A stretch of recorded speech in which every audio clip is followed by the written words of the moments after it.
finish a book and realize you can't recall half of what you just read? It's not about intelligence.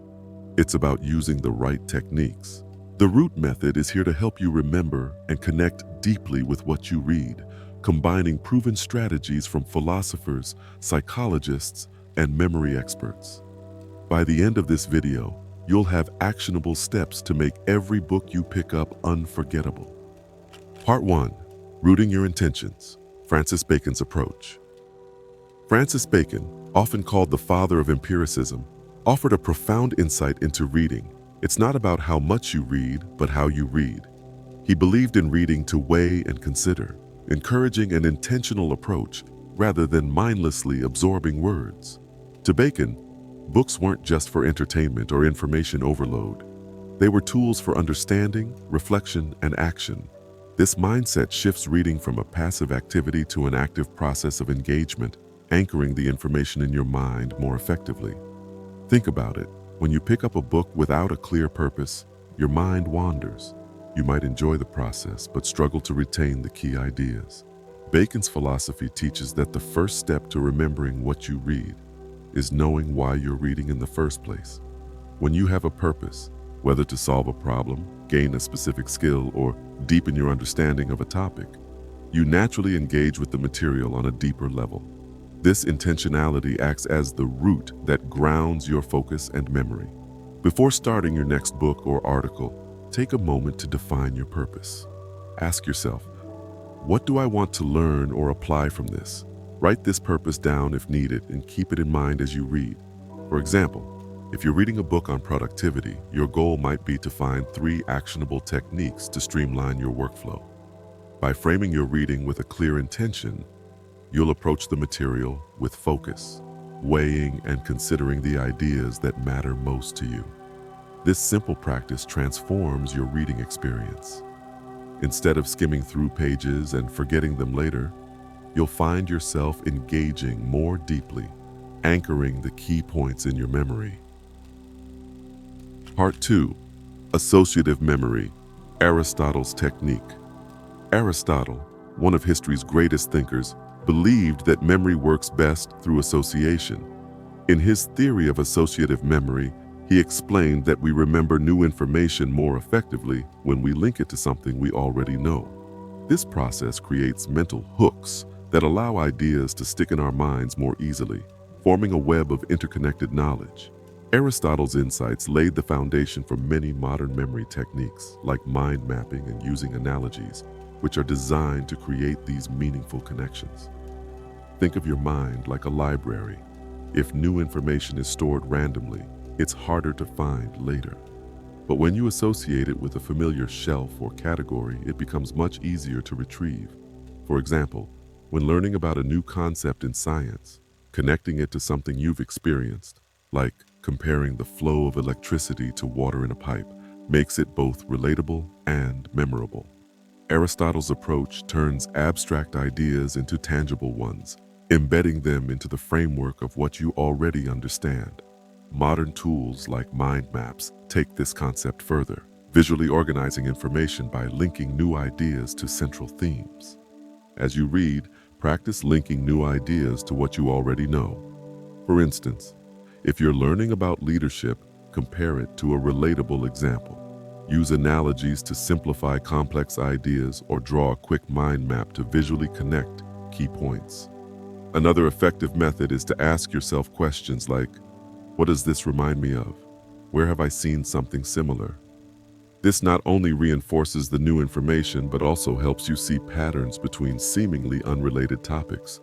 By consciously forming these connections, you're not just storing information, you're integrating it into your existing knowledge, making it far easier to recall later. As Aristotle understood, memory thrives on meaningful associations. And by applying this technique, you're creating a network of ideas that are deeply rooted in your mind. Part 3. Reinforce and recall. Ebbinghaus's forgetting curve. Hermann Ebbinghaus, a pioneer in the study of memory, discovered something critical. Without repetition, we forget most of what we learn. His famous forgetting curve illustrates how memory fades over time unless the information is reinforced. After just one day, You may lose up to 70% of what you read if you don't review it.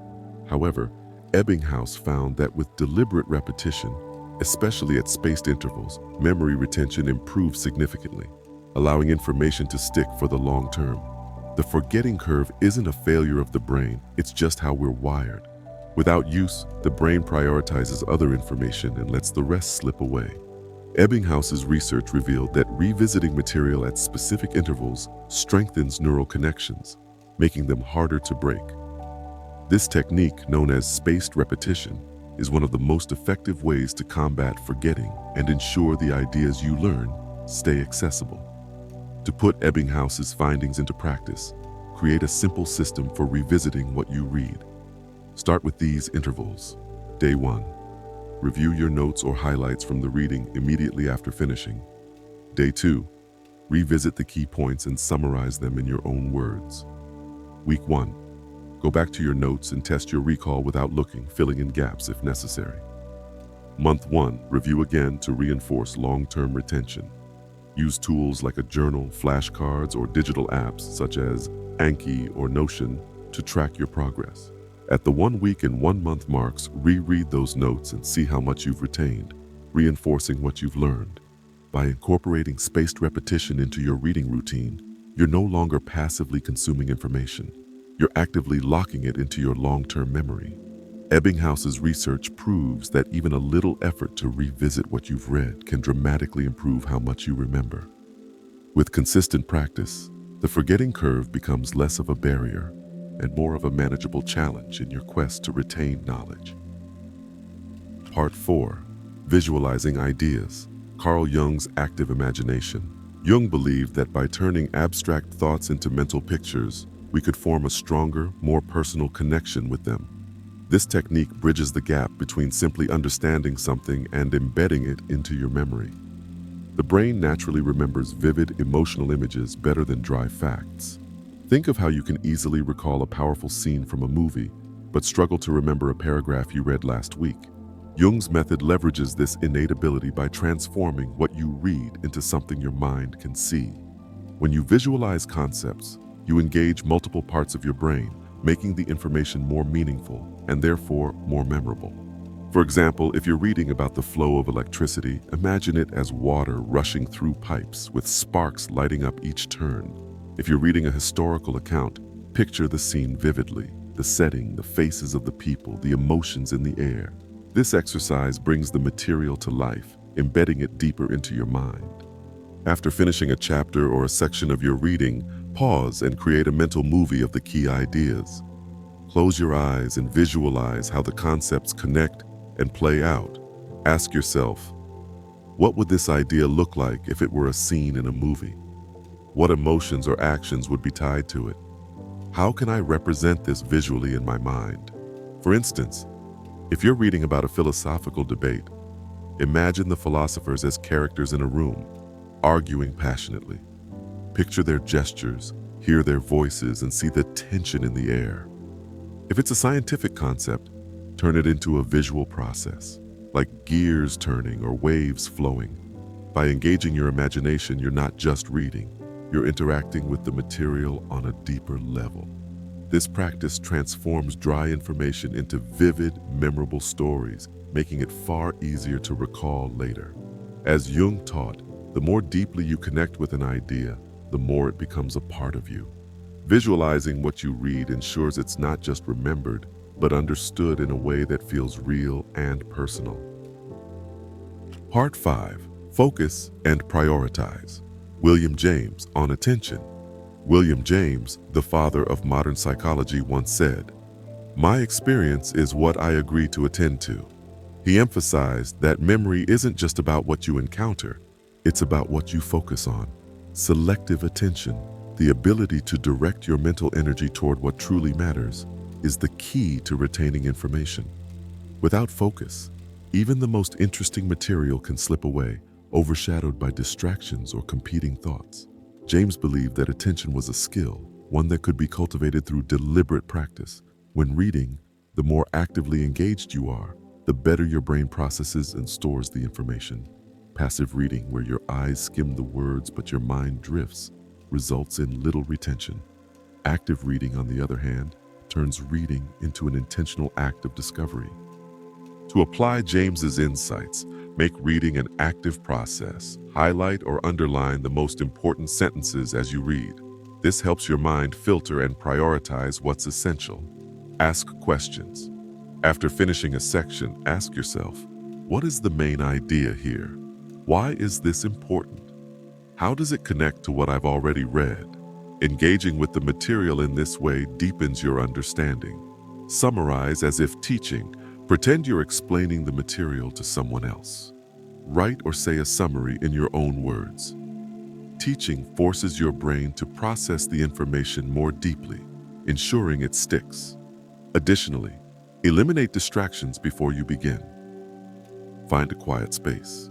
Put your phone away and set a timer for focused reading sessions. By giving your full attention to the material, you're not just reading, you're actively embedding the ideas into your memory. As William James taught, attention shapes experience, and experience shapes memory. By focusing deliberately and engaging fully, you ensure that the time you spend reading translates into ideas and insights you truly remember. Part 6. Reading Actively. Mortimer J. Adler's Framework. Mortimer J. Adler, in his influential book How to Read a Book, outlined a powerful framework for turning reading into an active and engaging process. Adler believed that the key to remembering and truly understanding what you read lies in how you interact with the text. Rather than passively absorbing information, he advocated for active reading, questioning, summarizing, and critically engaging with the material as you go. This approach makes reading a dialogue between you and the author, sharpening your focus and embedding ideas into your memory. Active reading transforms the experience. Instead of skimming over ideas, you challenge them, connect them to your own thoughts, and reflect on their relevance. Adler argued that engaging critically with a book doesn't just deepen understanding, it strengthens your ability to recall the material later. This isn't just about memorization, it's about truly owning the knowledge. As you read, keep a notebook or digital document nearby. After finishing each chapter or section, write a brief summary in your own words. Reflect on what the author is trying to convey and jot down any questions or thoughts the material sparked in you. For example, ask yourself, why does this idea matter? How does it connect to something I already know? Additionally, highlight or underline key points directly in the text. Later, revisit these notes and consider how the ideas apply to your own experiences or current challenges. The act of writing, reflecting, and questioning ensures that you are processing the information actively, which helps cement it in your mind. By following Adler's framework, reading becomes more than a passive activity. It becomes an intellectual workout. Each note, summary, and question reinforces your understanding and turns the material into something you can confidently recall and apply. With this method, every book you read becomes a tool for growth, not just a fleeting experience. Part 7. Mnemonics and Memory Palaces. Frances Yates, The Art of Memory. Frances Yates, in her classic work, The Art of Memory, explored ancient techniques used by scholars, orators, and philosophers to enhance memory. Among these techniques, the memory palace stands out as one of the most powerful.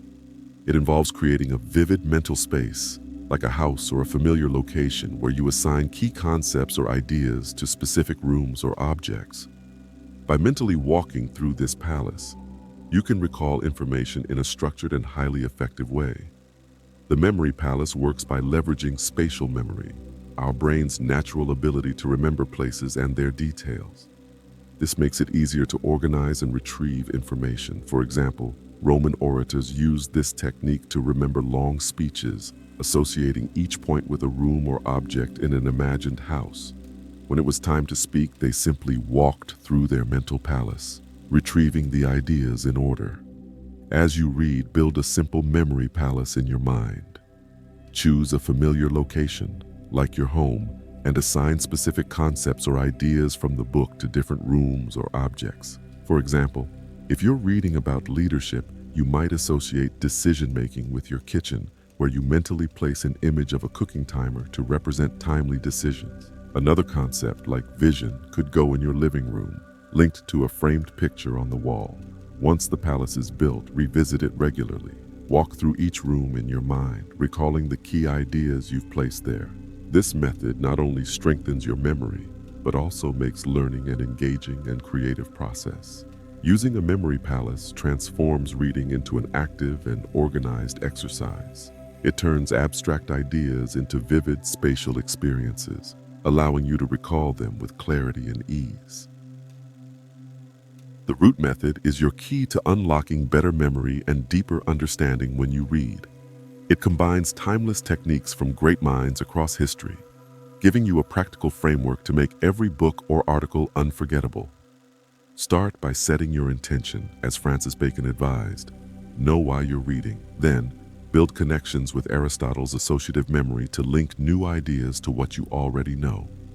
Reinforce those ideas with repetition, following Ebbinghaus's forgetting curve. Carl Jung's active imagination helps you visualize concepts, while William James reminds us that selective attention is critical for retention. Mortimer J. Adler's active reading turns the process into an engaging dialogue, and Francis Yates's memory palace organizes your knowledge in a way that makes recall effortless. Together, these tools form the root method, a powerful way to strengthen your memory and make learning a transformative experience. Remember, memory is a skill.